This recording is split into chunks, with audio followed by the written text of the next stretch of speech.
Gentlemen, and welcome to the Elite Pharmaceuticals conference call. At this time, all lines have been placed on a listen-only mode, and we will open the floor for your questions and comments following the main presentation. You can press 1 followed by 4 at any time to enter the question queue. Before management begins speaking, the company has the following statement. This conference contains forward-looking statements within the meaning of the Private Securities Litigation Reform Act of 1995, including those related to the effects, if any, on future results, performance, or other expectations that may have some correlation to the subject matter of this conference call. Readers are cautioned that such forward-looking statements involve risks and uncertainties, including, without limitation, its ability to obtain FDA approval of the transfers of the ANDAs or the timing of such approval process, delays, uncertainties, inability to obtain necessary ingredients, and other factors not under the control of Elite, which may cause actual results, performance, or achievements of Elite to be materially different from the results, performance, or other expectations that may be implied by these forward-looking statements. These risks and other factors, including without limitation, the company's ability to obtain sufficient funding under the LPC agreement or from other sources, the timing or results of pending and future clinical trials, regulatory reviews, and approvals by the Food and Drug Administration and other regulatory authorities, intellectual property protections and defenses, and the company's ability to operate as an ongoing concern are discussed in Elite's filings with the Securities and Exchange Commission, including its reports on Forms 10-K, 10-Q, and 8-K. Elite undertakes no obligation to update any of these forward-looking statements. With that covered, it is now my pleasure to turn the floor over to your host, to Mr. Nazar Hakim, President and Chief Executive Officer of Elite Pharmaceuticals. Sir, the floor is yours. Thank you, Dave. Good afternoon, ladies and gentlemen. My name is Nazar Hakim. I am Elite's President and CEO. The primary purpose of this call is to update you on our financials for the fiscal year ending on March 31st, 2014. However, we will take this opportunity to update you on our progress and accomplishments to date. We'll start with an update from our Chief Financial Officer, Carter Ward, followed by a site status update from our EVP of Operations, Doug Plashy, after which I will update you in a general manner and followed by a Q&A. Mr. Ward, you have the floor. Thank you, Nazrat, and thank you to everybody calling in today. Yesterday, we filed our 10-K for the fiscal year ended March 31st, 2014. Financials are available online at elitepharma.com, as well as sec.gov and all the usual other sites like Google, Yahoo, MSN Money, OTC Markets. Hopefully most of you have had a chance to review them by now. I'd like to spend a few minutes going over some of the more important aspects of our financials.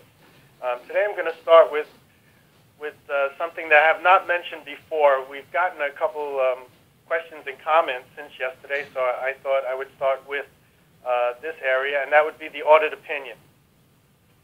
For the first time since 2002, the opinion of our independent auditors did not include a modification referencing doubts as to Elite's ability to operate as a going concern. As some of you have noticed, don't discount the importance of this. To achieve this type of clean opinion from our auditors, management has to not only assert that Elite is able to operate as a going concern, but we also must demonstrate to the auditors this assertion. And the auditors scrutinize and test this assertion as well. There are objective measurements such as cash, working capital, liabilities, and operating costs, as well as subjective measurements such as forecasts and business plans that are all taken into consideration. Very conservative standards are applied, and for the first time in 12 years, we have passed the test to be considered as a going concern without doubt and without qualification. This is a significant hurdle which must be cleared by any company that is turning itself around, and we did it this year. Next, let's look at our balance sheet and specifically working capital. At March 31st, we had cash of a little less than $7 million and a working capital surplus of almost $3.8 million. This is our first working capital surplus in 5 years. Please note that as in prior years, working capital includes as a current liability the full $3.4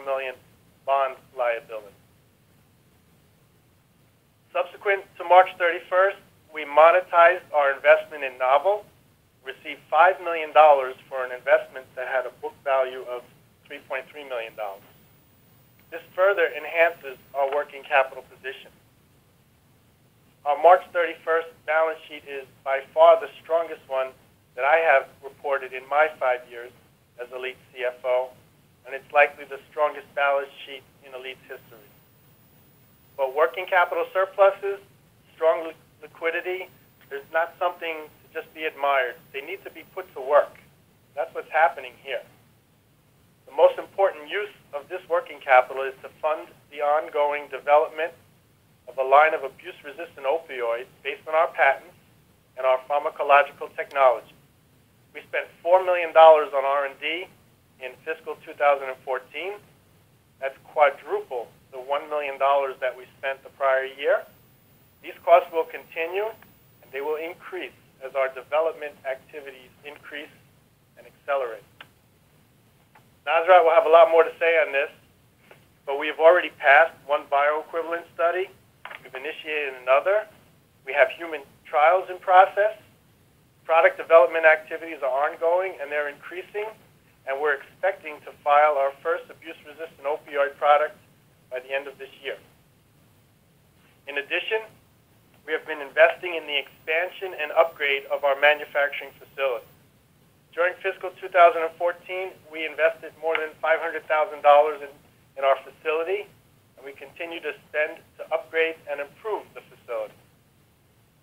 Product development and commercialization require more than just technology and patents and successful trials and FDA approval. We also need to manufacture on the scale and at the efficiencies required to be a leader in such a large market. Doug Plaschke will have more to say on our facility, and Nasrat will talk about the product development. But from a finance viewpoint, please note that these are all big-ticket items. We have a strong working capital position, which has been enhanced by the $5 million received for the Novel investment, as well as a $40 million equity line with Lincoln Park Capital. Our goal is to be a leader in the abuse-resistant opioid market, and financially, we have sufficient resources to support the plans in place to achieve this goal. Another use of our working capital concerns our bonds. We've started the process of getting current on the New Jersey Economic Development bonds and curing the default. We're approximately $1 million in arrears, inclusive of principal and interest payments due. There's a process that must be followed, and we've given the required notice, and we're ready to make the payment once the bond trustee instructs us to do so. So the process in place now, and we expect to have the bond arrears cleared up by the end of this month, by the end of July. In addition, we've sent notice of our intention of making the principal and interest payments, which are due on September 1st. We're going to make them on time and in accordance with the loan indenture. That's something we haven't done in more than 5 years. Our intention is to cure the bond default as quickly as possible. We're following the required process. We'll make the payments on time. The lawyers are doing what they need to do, and we expect to finally remove this cloud of default which has hung over our heads for more than 5 years. So to recap our balance sheet, we're in the strongest financial position on record, and we are utilizing these resources to develop and commercialize our abuse-resistant technology, to expand and upgrade our facility, and to cure the bond default. Now, moving on to the income statement, there's 2 areas I'd like to highlight. First, as always, is our revenues. Revenues for fiscal 2014 were $4.6 million. It's a 35% increase, or $1.2 million above the prior year's revenue of $3.4 million. That's now 2 years in a row in which we've increased revenues by more than $1 million. During fiscal 2014, we launched 3 new generic products. We acquired 12 approved ANDAs. These all began contributing to revenues this year. Our other generic products have been on the market for between 1 and 3 years, and all of them have seen strong growth. The net result was a 35% increase in revenues and an expanding and growing foundation of commercial generic revenue streams, which will provide further stability to Elite operating as a going concern in the future. Lastly, I feel compelled to comment on the derivative expense line items on our P&L statement. Those are the items labeled as change in fair value of warrants, change in fair value of preferred stock, and convertible notes. Together, they total $90 million in expense. For the past 4 years, accounting rules require us to record our preferred stock, warrants, and convertible notes as liabilities and not as equities, as some of them used to have been recorded. And we value these liabilities at a price that's essentially based upon the price of our ELTP stock. What this means is it results in expenses being recorded when our stock price goes up and revenues being recorded when our stock price goes down. So our stock had a very good year in fiscal 2014.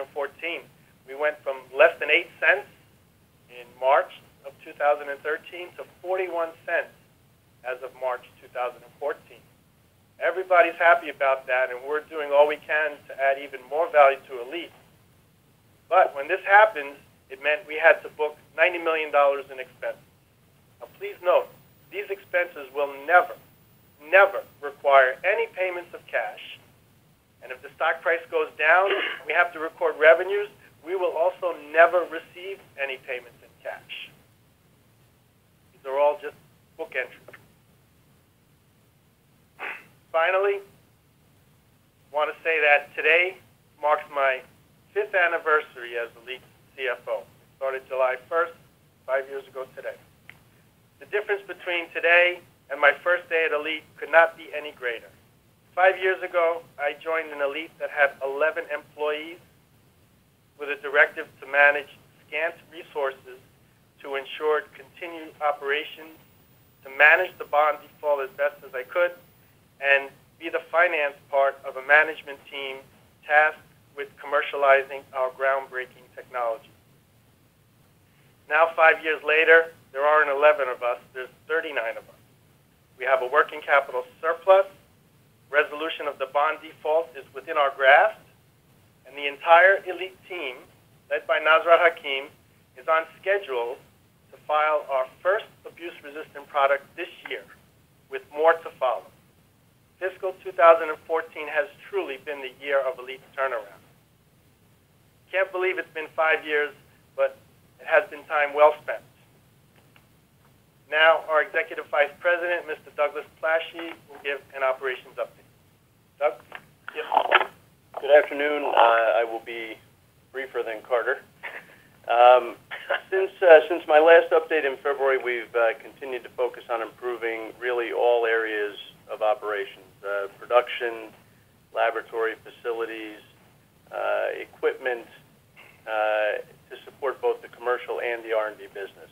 A few highlights on the production side: new encapsulator, new checkweigher, new tablet press, and a high-shear granulator dryer that is just been put on order. So a lot of activity. All these items require qualification and startup, so it hasn't been an easy task. Along with these upgrades, security and GMP upgrades have been completed in all of the facilities. These two combined leading to overall quality and efficiency improvements in the entire operation. Specific laboratory upgrades, UPLCs, additional dissolution baths to manage all of the testing that comes from all of the ART technology. And we also are trying to upgrade the infrastructure by going with a quality system and a materials management system that are just being implemented now, which will allow us to build our infrastructure and support the increased complexity and volume that we expect in the future. We are also actively exploring commercial manufacturing options for the ART products. Given the potential for some of these products, the volumes will be quite large, and we obviously will need a commercial site for that. Specifically on the R&D front, we've been progressing through what I'll call Nazareth's magic list of new formulations, designing and executing studies, finalizing formulations and processes to meet the clinical and submission dates. We have hired 2 additional R&D technicians and 2 additional laboratory personnel, one of which is a method development scientist, all focused on bringing the ART technology to submission. This work, along with all of the support materials to help support the NDA filings, have kept the R&D group very busy. Overall, operations is evolving to meet the growing requirements of the company and is ready to deliver the targeted results.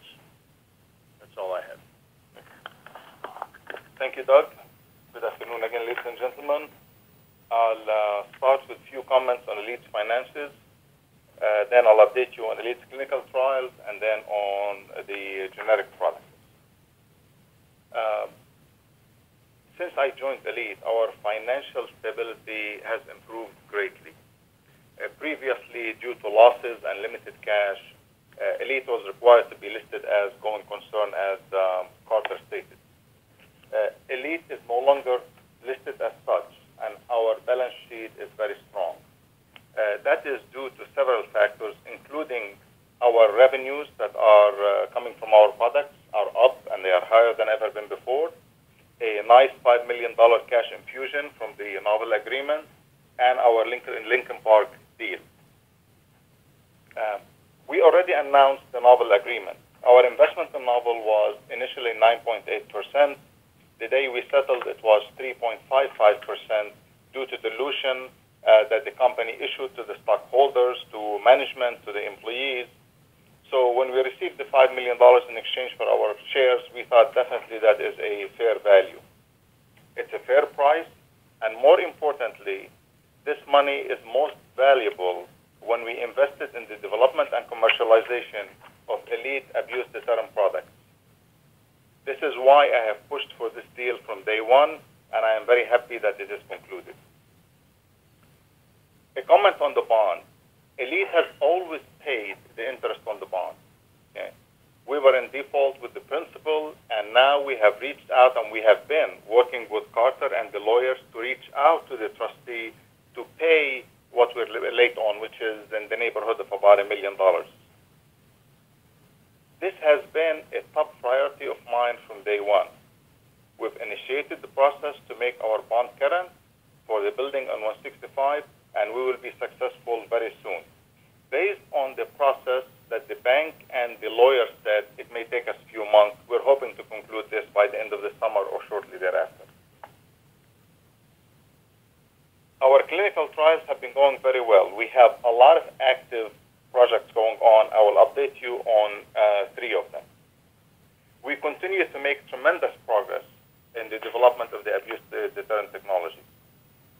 For our first product, ELI 200, the first key clinical study and a ABE study has been successfully completed. Afterwards, the IND was filed. We received feedback from FDA on our IND because we submitted with several questions. The second part is the second clinical study for the human abuse liability study. This was initiated earlier this month and will be underway. The results of the study will be available this fall. Let me pause here for a second to walk you through the timeline. Even though we just initiated the dosing, this project has been actively going on since last March.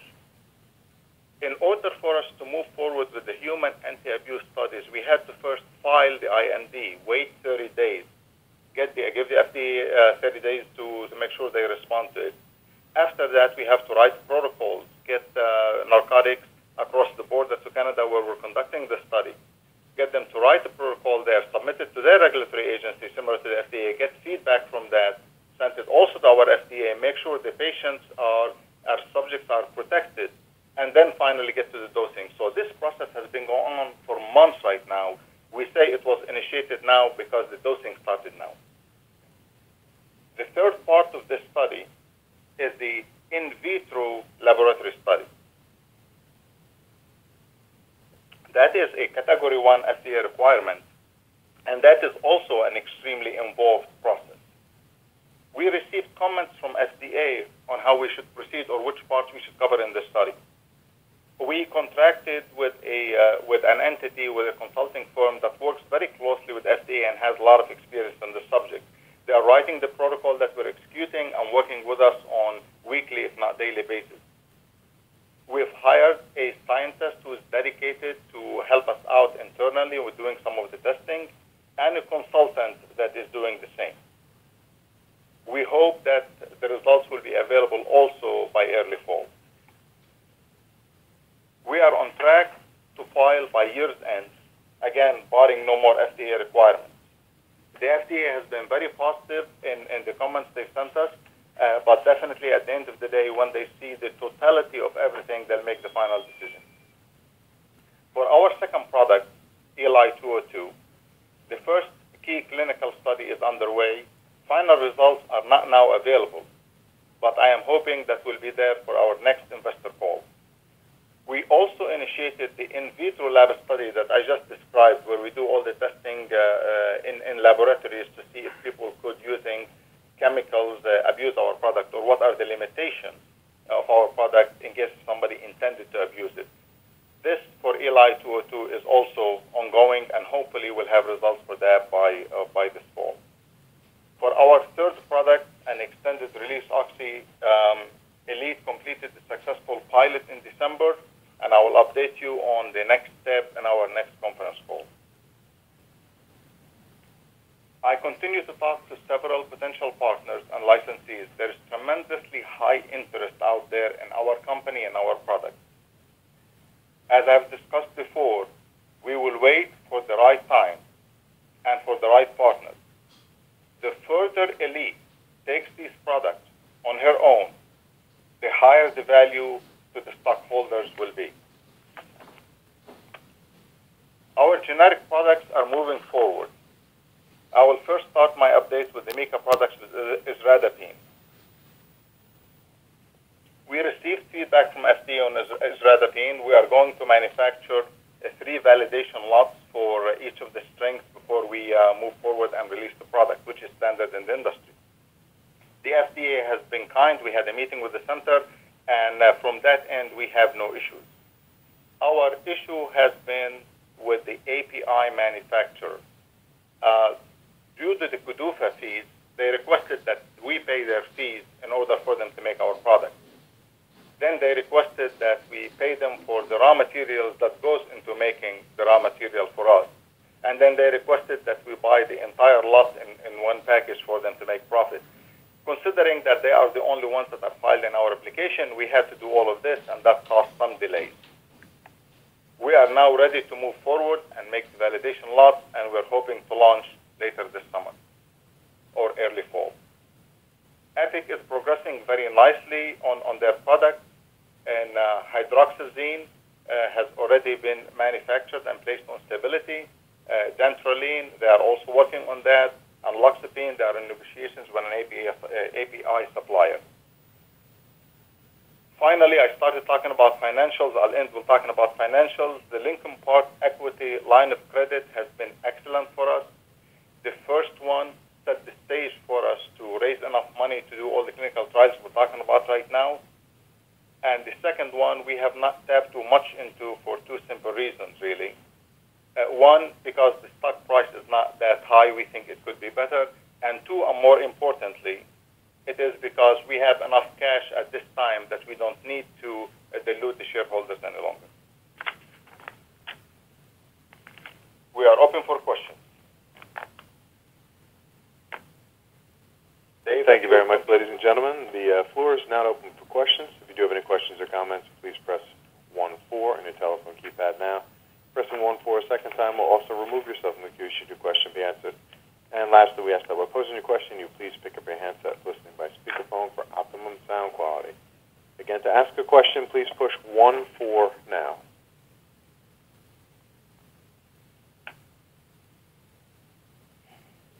Okay, we'll take our first question from Drew Brady. Your line is live. Hi, great job, guys. Thanks for all the hard work and commitment. Speaking of commitment, I got a question about the commitment shares. I understand there's been about 1.9 million issued to Lincoln Park. Is that correct? The initial commitment shares, yeah, that sounds about right. Is this, help me understand what this is. Is this basically a de facto transaction fee? Yeah, well, it's part of the equity line facility. We have when we sign the deal, there's half of the commitment shares are paid. That's the 1.9 million, and the other half of the commitment shares are paid as and when and if we draw down against the $40 million, proportionately against the $40 million. The full 40 or? Yeah, I mean, if we draw down less than the $40 million, we will not fully issue the commitment shares. The second payment of the commitment shares? Yeah, well, the second payment is really a proportional issuance of commitment shares, proportional as and when we draw down against the 40. Okay.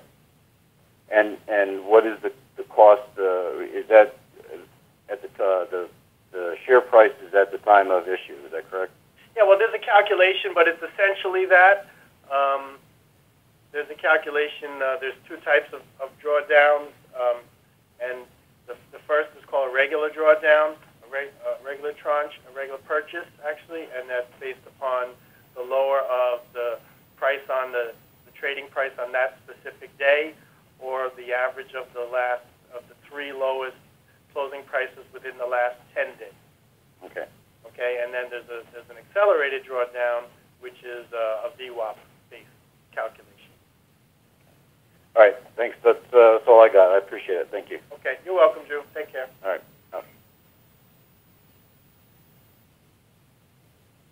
Okay, we'll take our next question from Robert Parker. Your line is live. Thank you, gentlemen, and thank you, Hakeem, again. Just a quick question. How many art products can ELTP get to market without a partner? That's a very tough question because of the different art products. Some of them you could get several with that, and some you can only get two. Okay. The testing and requirements from FDA for each different art is different, and the more clinical trials you conduct, the more money you spend. So I would say for the money we have right now for the products we're selecting, we probably can get 5 easy. Great. Can I ask one more? This is yes, kind of sidebar. Do you have any thoughts on Enveda's failure to relaunch by the second quarter? And from that, how much extra revenue that Elite could garner if Pfizer can't get a stable Enveda on the market? I think that Pfizer will be launching it within the coming month or so. Okay. They're working very hard on it, and they'll get there. Whether it's going to be a successful launch or not, I don't know. But definitely the product will be available in about a month or so. Okay. All right. Thank you, sir. And again, to the team, great job. Thank you, Robert.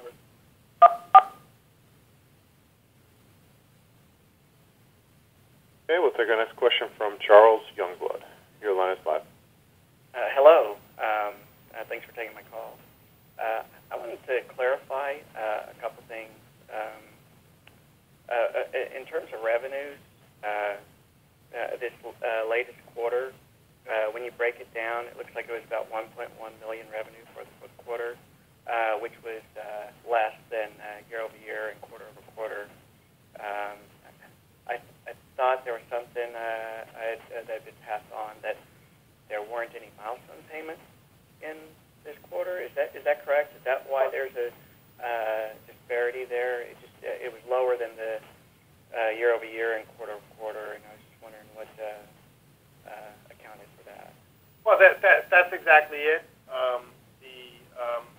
We had milestone payments related to the transaction we did with Epic, which was in the prior quarter, and the quarter ended December. That was milestone. So that's really the big thing. That's a milestone. So it didn't repeat itself during this quarter. So that would be the biggest issue. Okay. Will there be any milestone payments in the future? Yeah, there are. Within the EPIC agreement, as we file and launch the products that are in the EPIC agreement, there are milestone payments attached to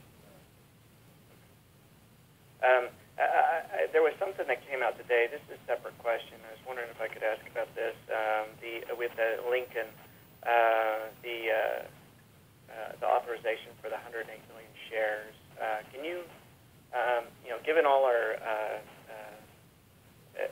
the information that was in this latest PR regarding our financial condition, I was just curious about the reason for that, because I think it just talked about not wanting to dilute, and I was just wondering how fast those shares were going to come to market, and if the financial condition is that good, why are they doing that at this time? Okay, I'm not sure I understood what the question is, but I'm going to guess that you're saying why would we tap into the 108 million shares if we have enough money, right? Correct. Okay. Well, because we do have enough money to follow up with an art product or two. When you're talking about NDAs, they cost a lot of money. So let me give you a simple example. The human anti-abuse trials that I described earlier, for each product, it's in the millions of dollars. Okay. So if we want to go to the market with only one or two products, I can stop right now, and we will not have to tap into the Lincoln Park deal. But if we want to proceed and create a real company where you have products in the market and you have a pipeline that's worth a lot to the stockholders, so in case if we merge with somebody, go to the next level, the value will be 10 times more, then it's our choice to do that. And we're choosing to build more equity into the company by converting some stocks. So let me give you a simple example in here on how I think. Let us assume this 100 million shares that we divest or dilute everybody with, out of, let's say, $1 billion is 995 million. So the total dilution, let's say, would be 10%. When you take 10% of your value and switch it into equity, that's going to compete in a market of $10 billion. To me, the return on the investment is it's a foregone conclusion that we have to do it. Okay. Thank you, gentlemen, for taking my call. Okay. Thank you, Sean. Thank you. We'll take our next question from Ms. Diosari. Your line is live.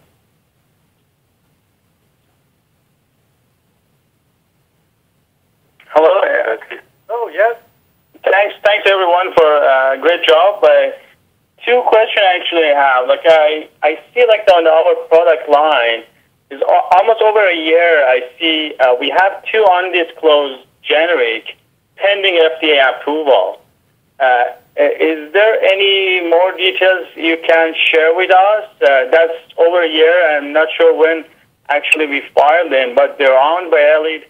They are ANDA and they are undisclosed generic. Yeah. This is the problem, and that's a very good question. I'm going to take a look at that. I've seen that we have a couple. The fact is that the FDA takes forever, or has historically taken forever to get a generic application through. It takes more than 3 years. Hopefully with the GDUFA coming in, they claim it's going to be about a year, but this has been on the books for a while. We'll discuss it among the staff. I am not sure why we have not disclosed them, because they are generic. We will address that for the next conference call. Okay, and can I ask another question here? Regarding to ADT legacy technology that we have, who else in the market you think would be our major competitor for developing ADT opioid drugs in the pharmaceutical industry? Very few. Top of the line is Purdue and Pfizer. Okay. Thanks a lot, and great job again. I appreciate that. Thank you. Bye-bye. Bye-bye. Okay, we'll take our next question from Justin Skubinski. Your line is live. Thanks, guys. Long-time listener, first-time caller. But question, find out if you guys have any current or future plans for any investor awareness campaigns or anything, especially with the 108 million shares completion. Justin, we're having trouble hearing you. Can you speak up, please? Say it again. No, I just wanted to find out if there's any plans, future or current, for any investor awareness campaign, keeping stock at its current price, causing its rise, especially with 108 million shares coming into the market. Yes, there is. We have not focused on that yet because we've been busy trying to get our technology through clinical trials and all of that. Now that we're getting all the positive results that we have been, it is time for us to hit the road. We'll start with Rodman, and we'll see where we go from there. I get calls from TV shows all the time that they want to feature us on this and that. And honestly, even though it will be good for us, but it is a little bit of a distraction. Once I have a solid product or two filed, then we will hit the road and start the campaign to start to get everybody's attention to the great product we have. All right. Thanks.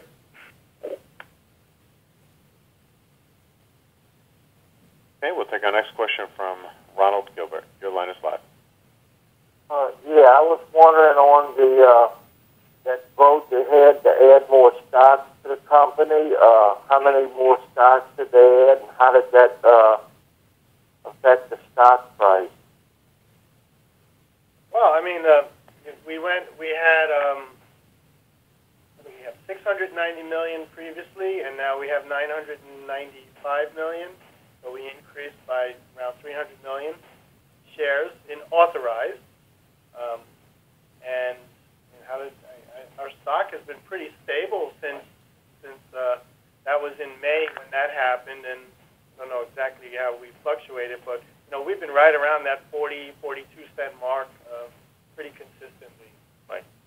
I mean, all it is to me is when you're changing forms of equity, when we sell stocks and take that money and invest it into the company's development and pipeline, that increases the value of the company more so than sitting on the stocks at a stock price of 6.8 cents, which it was when I joined the company. The more you put into a company, the more valuable it becomes. No, what I meant was looking at it as a total pie. When you add more stocks, your percent goes down. I mean, with like the stocks I own, they had to go down, even though the stock price didn't go down. Naturally, when you add more shares in, something has to give. I mean, why didn't they do a reverse stock split or some kind of stock split instead? Why did they? I don't know how you add more shares to a corporation without affecting the price. Well, that's a longer discussion. First, I'm not going to have a stock split because the fundamentals does not support it right now. We will either organically grow back onto a NASDAQ or a major stock exchange, or when we have fundamentals, we'll revisit whether we're going to have some kind of a stock reverse split. At this time, I have no intention of looking at any of that. My focus is to get the products through the FDA, build some equity into this company, and then evaluate the value of the company at that point. Naturally, but I was just wondering, as you added the stocks in, did your corporation buy them stocks, or they was just thrown in? I mean, no. We did not throw anything into the market. These are authorized. They're authorized. The stockholders were kind enough and intelligent enough to give us the authority in case if one of our products could make a lot more money than the stock price, we'll go ahead and sell some stocks to raise money to execute on our plan. We have not sold any of that. They are only authorized. Yeah, Ronald, as of June 20th, we had 568 million shares issued and outstanding. Okay? So, that's more than 100 million less than what we previously had authorized. Okay?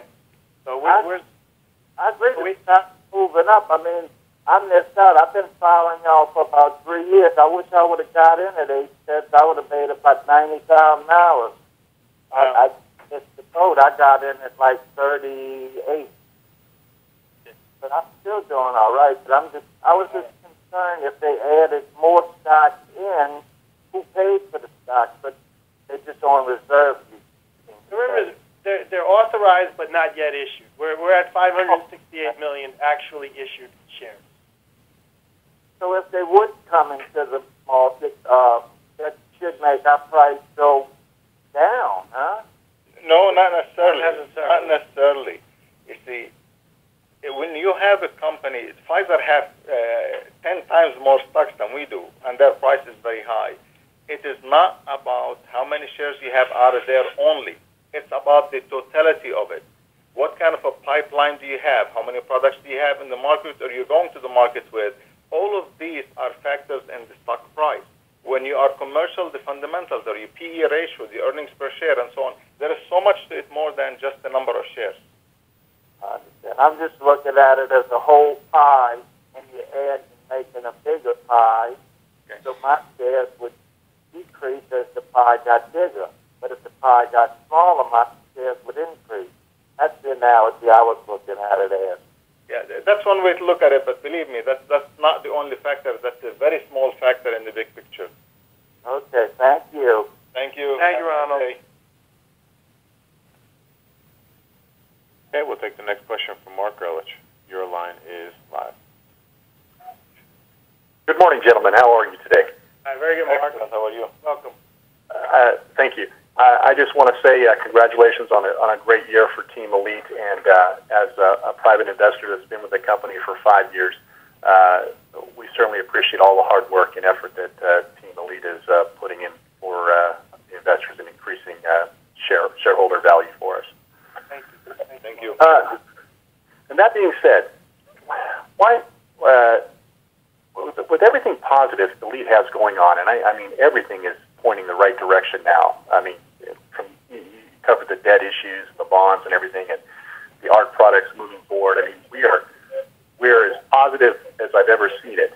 The independent valuation of the company put the stock price at a median of $2.10 a share, with a high of $2.75 based on the current generic line, which is even ever increasing right now with the mica products. Why do you guys think we're stuck in this penny land right now, as opposed to dollar land? Very good question, and if you figure out why, please let me know. There are a lot of factors for that. We're talking about historically, Elite did not perform on a technology they've had for over 10 years. Okay, so some of the stockholders are a little gun shy.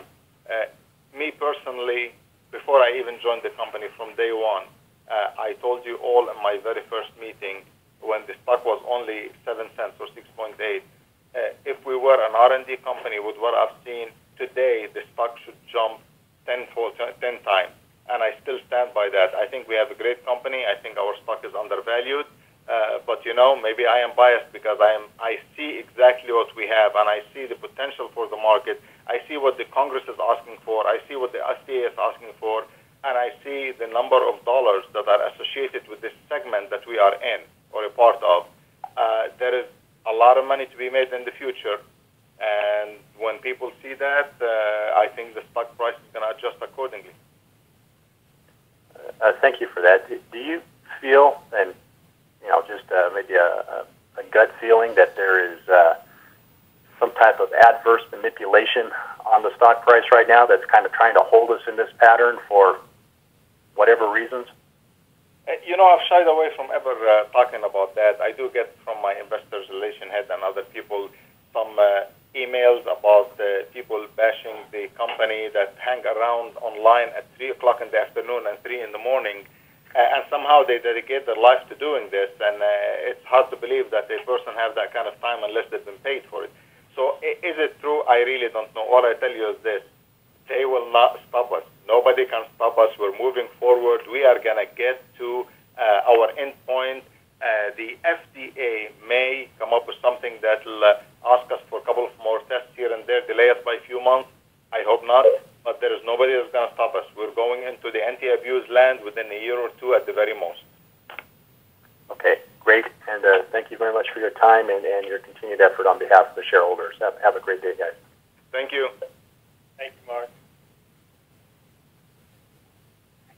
Okay, we'll take our next question from Michael White. Your line is live. Hey guys, I've been invested since about 2011, and y'all have made tremendous progress. I think that's obvious to everybody here. My question, and it may have been answered before, but when will we know if any efficacy trials are required for any of these first few products? Are you meeting with FDA to determine this, or when will that be known? Excellent question, and of course that's one of the main questions that are on my mind. We have submitted an IND to the FDA. They came back with an analysis. They didn't say you have to run efficacy trials, but again, they are waiting for us to submit all the data for them to make a final decision. Our feeling is that it's not going to be needed. At the end of the day, FDA's ruling is the law of the land and will have to do what they ask. The final answer will be delivered to us, I believe, when we meet them face-to-face. We're hoping for October. We're trying to set up a date so we can meet them, present all of our case and say, we believe we have everything. We got the anti-abuse, lab and human. We got the PE trials. We have the history. We have all of this for you. What's your verdict? And I'm hoping then they'll tell us, you need one more trial or not. And I'm hoping for the not. Awesome. And just one more question, if I may. So just to clarify, at some point, hopefully this year, does that mean that what was said earlier, that we will completely be, the bond issue will be completely removed? And also, do you think that may be part of the reason that our stock, while it has increased greatly, it's still not around, the valuation of the $2 mark? That probably is a factor. Anytime that you have to issue in your financials, since I believe Carter 2002, you have to issue that you have a going concern. That scares some investors. And that's why that was one of the #1 priorities on my list, is to tackle that issue. And this is not publicly known, and neither it is a confidential information, but I tried to actually pay for that myself, and the lawyer said no, because if I paid for it in stocks, it will look like I'm selling stocks, and the stockholders will freak out, so we're paying for it in cash. But that is one of the, that could be one of the factors. Okay. I think that's all I got. I appreciate it. Keep it up. Thank you, Michael. Okay, we'll take our next question from Mike Rubenstein. Your line is live. Thanks. Good afternoon, everyone. Good afternoon. I guess everyone's going to say great job, but it really has been. I'm looking at the 10K and just happened to notice under patents, there are 2 patents that are assigned to Celgene Corporation. And I don't know, that's probably been there for a long time. I've just never noticed it before. Could you comment on what areas those fall in and what the arrangement is? Yeah, they were from a long time ago. There was development work done here for Celgene. They're for methylphenidate, and they're run by Celgene. We have some rights outside of methylphenidate itself, but primarily they're focused on methylphenidate, and Celgene has the rights to that piece of it. I see. And is that generating revenue now, or was it a one-time revenue? No, there was some revenue associated with the development projects, but this was done long before anybody that's with the company now was here. So any of the money was back at that time, not now. Got it. All right, thanks very much. Appreciate it. Thank you. Okay, we'll take the next question from Chris Kiefer. Your line is live. Hello, Nasrat. This is Chris, and thank you all, 39 employees of Elite. Thank you for your hard work. It's been quite interesting. Nasrat, you mentioned something about partner, someone partnering with Elite. Can you, you're kind of still like in contact with potential partners, and what is it that you think might what is it that they look for that Elite doesn't just have at this point, or you can't really talk about that because that, for obviously for competitive reasons, or I guess I'm fine with that. But as far as someone partnering with Elite, can you just speak of the obvious advantages of that? I'm just kind of curious about that. Sure, I'll give you a high level. Obviously, I can divulge a lot of things, but I do believe that by this year's end, we'll make a decision with the potential people we're talking to on what kind of a partnership or arrangement we will have with them. Anytime you go into the market with a partner, these partners are going to demand something, okay? They may pay for some of the clinical trials with some money up front, and they would want, let's say, 50% of the revenue later. When you're talking about $1 billion product, that's a hard price to pay. It's a very high price to pay. So we have currently two very good options. And everybody, of course, wants the lion's share if they want to join you before you have approval or a clear path from FDA that everything's going to be great.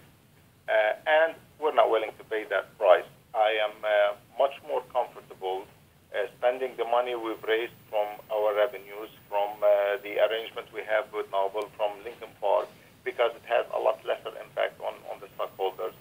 I'm much more comfortable going down that path, building more and more value into these NDAs than I am to turn it over to somebody else who would pay me a few $1 million now and then will have a lot more profit in the future.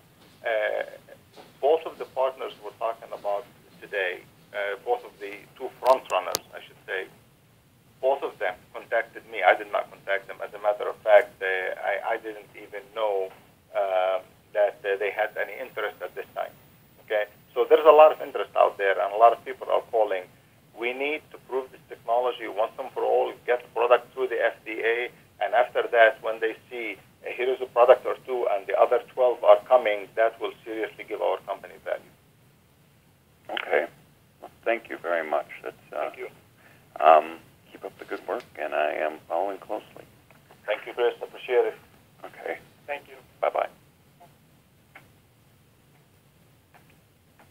Okay, we'll take the next question from Norman Limon. Your line is live. Oh, hello. Excuse me if this information is already available, but I was curious as to what the initial dollar amount was for the Novel investment. Initial dollars, way back when, I think we invested around $5 million with them.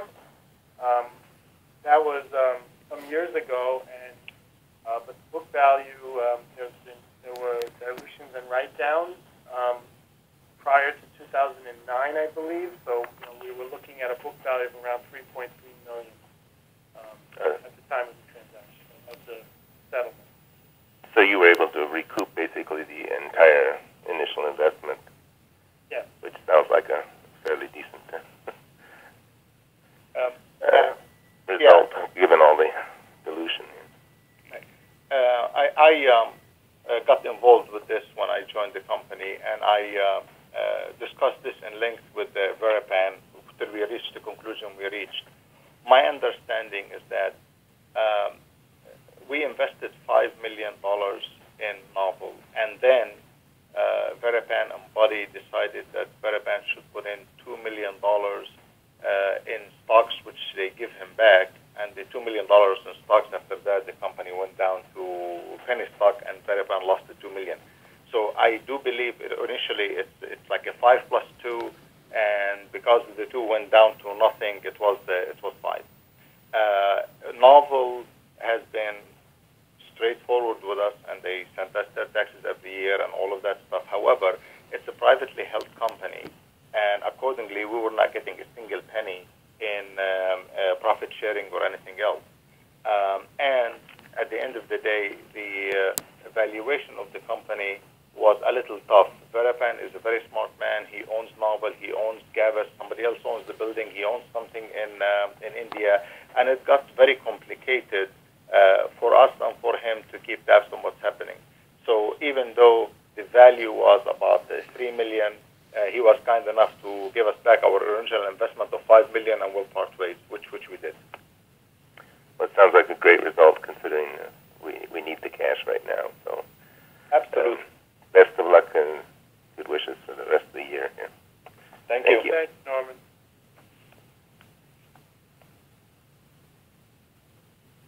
Okay, that was the last question we have in the queue for today. Well, thank you, ladies and gentlemen. It's always a pleasure to report good news. Thank you for your continuing support, and we will talk to you around August 15th. Thank you very much. Thank you very much, ladies and gentlemen. This concludes today's presentation. You may disconnect your lines and have a wonderful day. Thank you for your participation.